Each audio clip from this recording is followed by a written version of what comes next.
Hello ব্রেনার্স, on screen দেখতে পাচ্ছ তোমরা ক্লাস 7 হিস্ট্রি সাজেশন চলে এসেছে। Class 7 second unit test history suggestion. 1 নম্বরে তোমরা দেখতে পাচ্ছ যে ঠিক উত্তরটি বেছে নিয়ে লেখো, যে কোনো 5টি।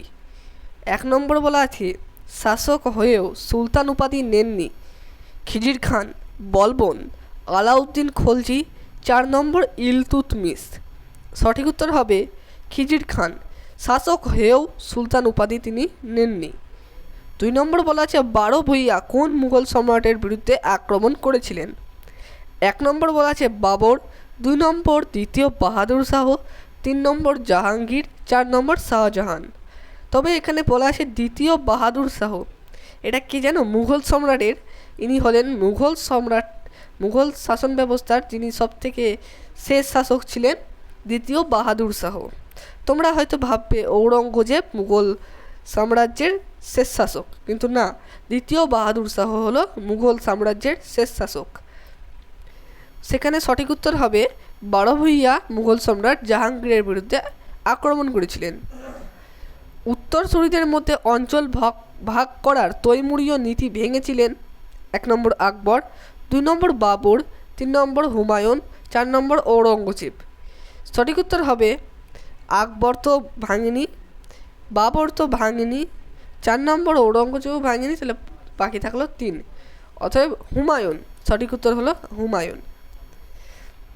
বাবর বাদশাহ উপাধি নিয়েছিলেন 1 নম্বর 1537 খ্রিস্টাব্দে, 2 নম্বর 1507 খ্রিস্টাব্দে, 3 নম্বর 1526 খ্রিস্টাব্দে, 4 নম্বর কোনোটি নয়। নান অফ দ্য অ্যাভাব কখনোই হতে পারে না। এখানে সঠিক উত্তর হবে 1507 খ্রিস্টাব্দে। রাজা শব্দটি কোন ভাষা থেকে এসেছে? রাজ্য, সুলতান, রাজন, সম্রাট। তোমাদের হয়তো চোখ পড়ে গেছে যে রাজনটা কি। হ্যাঁ, সঠিক উত্তর হবে এখানে রাজন। রাজা শব্দটি সংস্কৃত রাজন শব্দ থেকে এসেছে।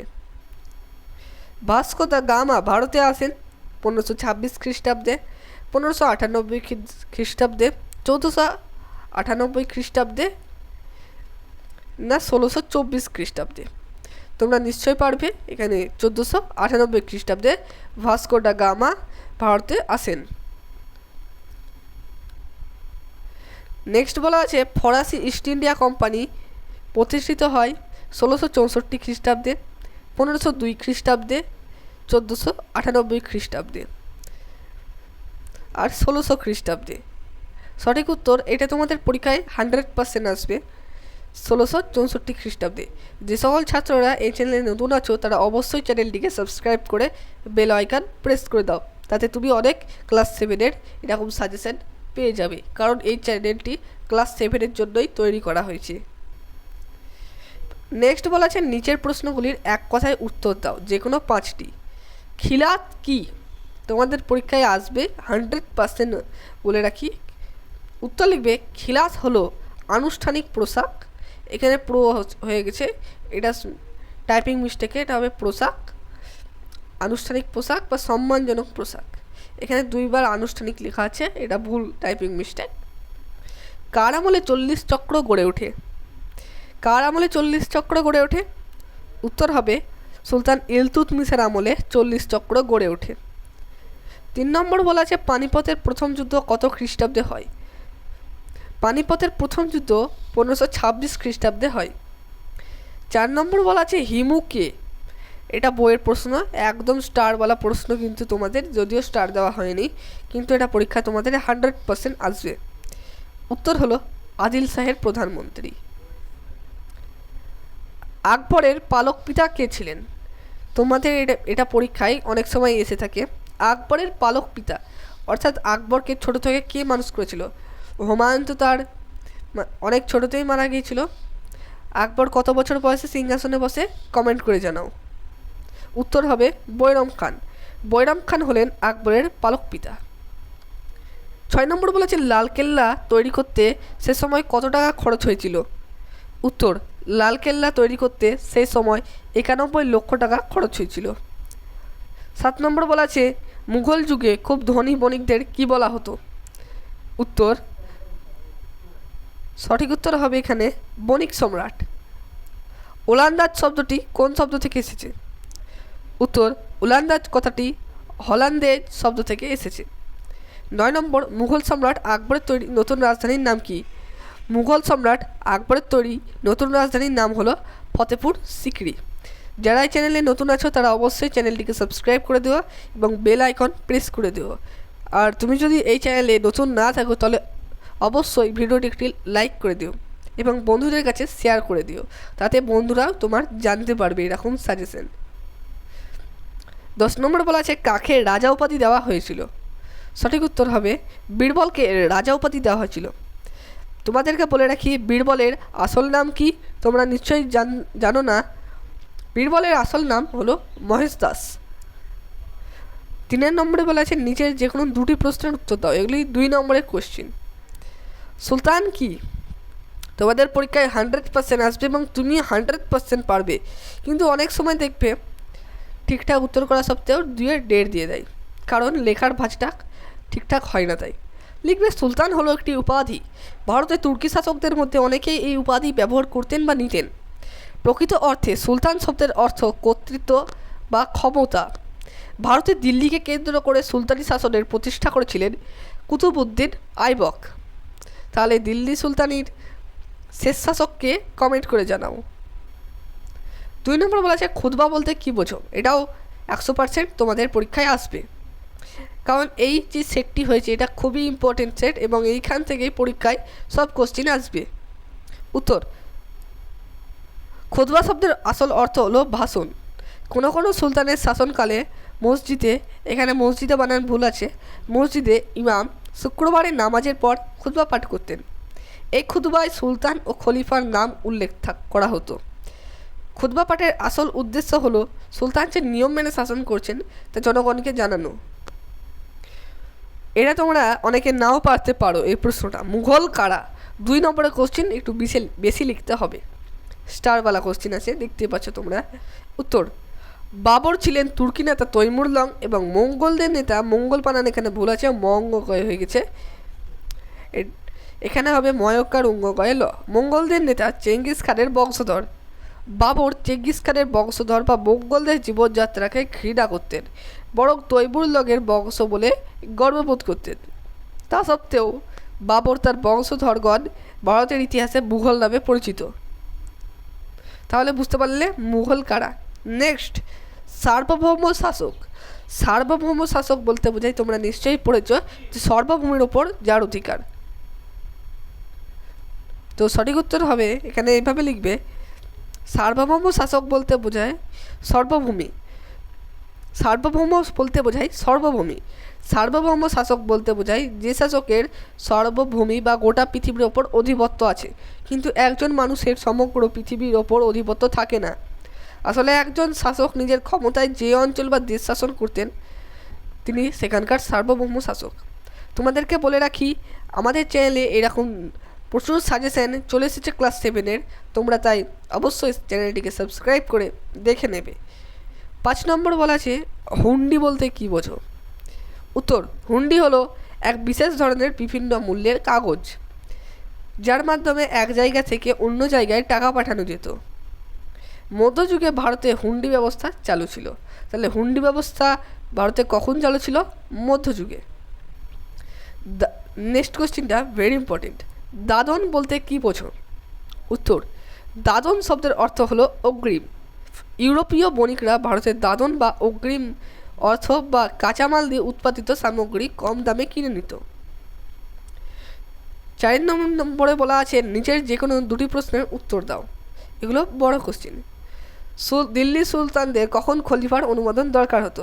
পর্ষদ নমুনা আছে, তোমাদের এটা পুস্তক ভিত্তিক প্রশ্ন, এটা তোমাদের পরীক্ষায় আসে।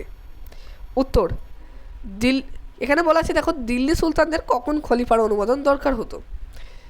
উত্তর, ইসলাম ধর্ম অনুসারে সমগ্র মুসলমান জগতের প্রধান ধর্মগুরু ও শাসক খলিফা, কিন্তু ক্রমে পৃথিবীর বিভিন্ন দেশে মুসলমান শাসন প্রতিষ্ঠিত হলো, ফলে একজন খলিফার পক্ষে সমস্ত অঞ্চল শাসন করা সম্ভব ছিল না। তাই বিভিন্ন দেশে বিভিন্ন জন শাসন করতেন। যেমন ভারতবর্ষ বা হিন্দুস্তানে শাসন করতেন সুলতানরা।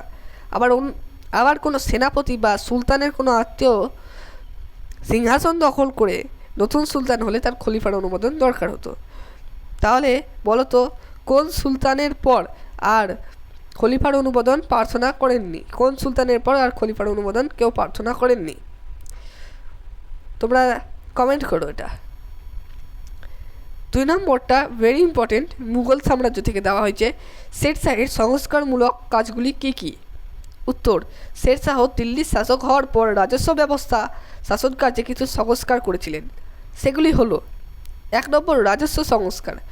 রাজস্ব ব্যবস্থার ক্ষেত্রে শেরশাহ পাট্টা ও কাবুলিয়াত ব্যবস্থা করেছিলেন। 2 নম্বর সামরিক সংস্কার।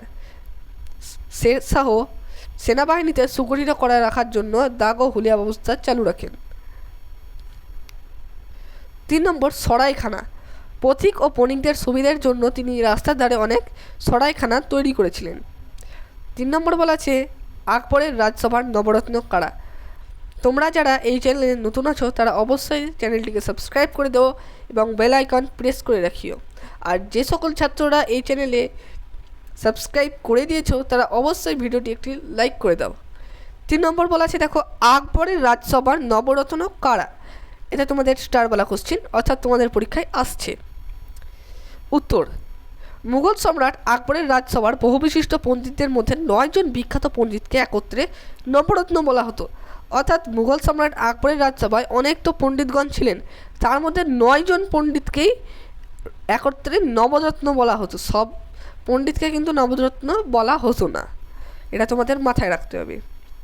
আকবরের রাজসভার পণ্ডিতগণ হলেন আবুল ফজল ঐতিহাসিক, 2 নম্বর ফৈজি কবি, মোল্লাদ পেয়াজা উপদেষ্টা, 4 নম্বর ফকির আজিউদ্দিন উপদেষ্টা, মানসিংহ সেনাপতি, তানসেন সঙ্গীতজ্ঞ, বীরবল হাস্যরসিক, আব্দুল রহিম খান-ই খানান কবি, টোডরমল অর্থমন্ত্রী। তোমাদের অনেক সময় পরীক্ষায় দিয়ে দেয় টোডরমল। আকবরের রাজসভার অর্থমন্ত্রী কে ছিলেন? সঠিক উত্তর হবে টোডরমল। নেক্সট 5 দাগে বলা আছে নিচের যে কোনো 5টি প্রশ্নের উত্তর দাও। 1 নম্বরে বলা আছে ঔরঙ্গজেব কত খ্রিস্টাব্দে মারা যান।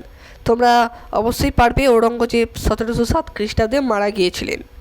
2 নম্বর আকবরের দহসালা ব্যবস্থা কত খ্রিস্টাব্দে চালু করেন? উত্তর, 1580 খ্রিস্টাব্দে আকবর দহসালা ব্যবস্থা চালু করেন। 3 নম্বর কত খ্রিস্টাব্দে বাংলায় হোসেন শাহী বংশের শাসন শুরু হয়? উত্তর, 1493 খ্রিস্টাব্দে বাংলায় হোসেন শাহী বংশের শাসন শুরু হয়। বিজয়নগর রাজ্যের শ্রেষ্ঠ শাসক কে ছিলেন?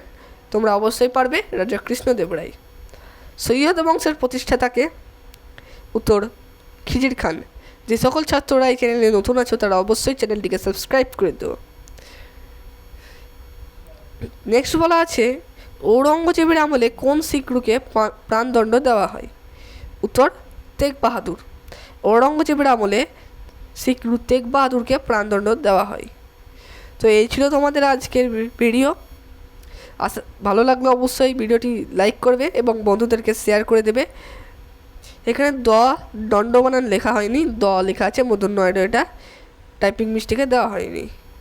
তো অনেক কিছু জানতে পারলে যে আকবর দহসালা ব্যবস্থা কত সালে চালু করেন, মুঘল সম্রাট আকবরের নবরত্ন রাজসভার নবরত্ন কারা, শেরশাহের সংস্কারমূলক কাজগুলি কী কী, দিল্লির সুলতানদের কখন খলিফার অনুমোদন দরকার হতো, দাদন বলতে কী বোঝো, হুন্ডি বলতে কী বোঝো, সার্বভৌম শাসক বলতে কী বোঝো, মুঘল কারা, খুতবা বলতে কী বোঝো, সুলতান কি, বীরবলকে রাজা উপাধি দেওয়া হয়েছিল, কাকে রাজা উপাধি দেওয়া হয়েছিল, মুঘল সম্রাট আকবরের তৈরি নতুন রাজধানীর নাম কি, ওলান্দাজ কথাটি কোন শব্দ থেকে এসেছে, মুঘল যুগে ধনী বণিকদের কী বলা হতো, লালকেল্লা সে সময় কত টাকা দিয়ে তৈরি করা হয়েছিল, আকবরের পালক পিতাকে, হিমু কে ছিলেন, খিলাত কি, কার আমলে 40 চক্র গড়ে ওঠে, ফরাসি ইস্ট ইন্ডিয়া কোম্পানি কত সালে প্রতিষ্ঠিত হয়,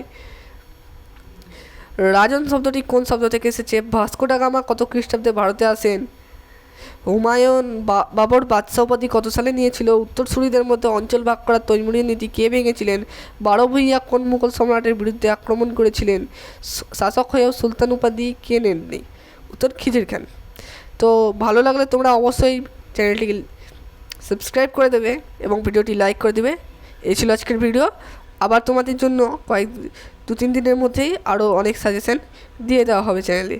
তাই অবশ্যই তোমরা সাবস্ক্রাইব করে রাখিও এবং আগামী দিনে এরকম আরও সাজেশান পেয়ে যাবে। 3rd ইউনিটের সাজেশান কিন্তু আমার চ্যানেলে দিয়ে দেওয়া হবে, তাই বলে রাখি তোমরা অবশ্যই চ্যানেলটিকে সাবস্ক্রাইব করে দিও। Tata, bye bye, thanks for watching.